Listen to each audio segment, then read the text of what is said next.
Hi friends, welcome back to our channel Swapna and మీనాస్వరల్.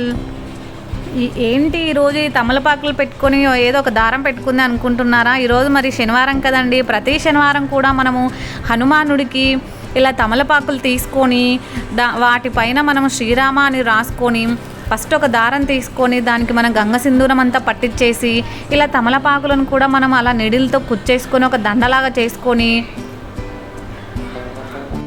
మనం ఇలా ఒక దండలాగా అరేంజ్ చేసుకొని వాటిపైన మనం గంగ సింధూరంతో రాసుకోవాలి శ్రీరామ అని. అది కూడా మనము గంగ సింధూరంలో మనము షాప్లో దొరుకుతుంది కదండి, మనము నువ్వుల నూనె వేసుకొని కలుపుకోవాలి. అది కూడా లూజ్గా కాకుండా మనము రాయడానికి వచ్చే విధంగా మనం శ్రీరామ అని రాయడానికి వచ్చే విధంగా కలుపుకోవాలి. మరీ జారుడుగా కలుపుకున్నా కూడా మనకు రాయడానికి రాదు కదండి. సో ఇలా అన్ని ఆకుల మీద మనం శ్రీరామ అని రాసుకోవాలి. మనం ఇంట్లో అయితే చిన్నగా ఒక ఐదు ఆకులు తీసుకొని శ్రీరామ అని రాసుకోవచ్చు.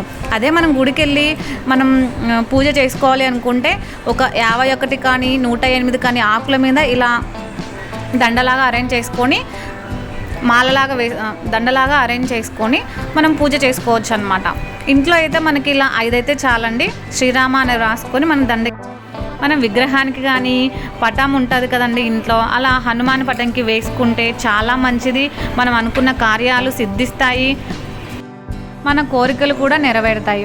మనం ప్రతి శనివారం కూడా పూజ చేసుకున్నప్పుడు మనం దేవుడికి ప్రసాదంగా అయితేను ఖర్జూరము, బెల్లము, అట్టిపండ్లు పెట్టొచ్చండి.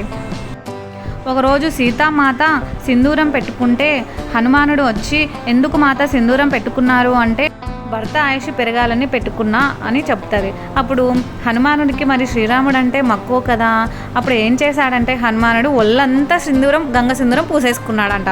సో హనుమానుడికి గంగ సింధూరం అంటే అంత ఇష్టం అన్నట్టు. సో అందుకు హనుమానుడిని గంగ సింధూరంతో అలా పూజించడం వల్ల మనకు చాలా లాభాలు కలుగుతాయి, మన కోరికలు సిద్ధిస్తాయి. అలాగే మా వీడియోస్ని లైక్ చేయండి, సబ్స్క్రైబ్ చేయండి, షేర్ చేయండి. Thank you.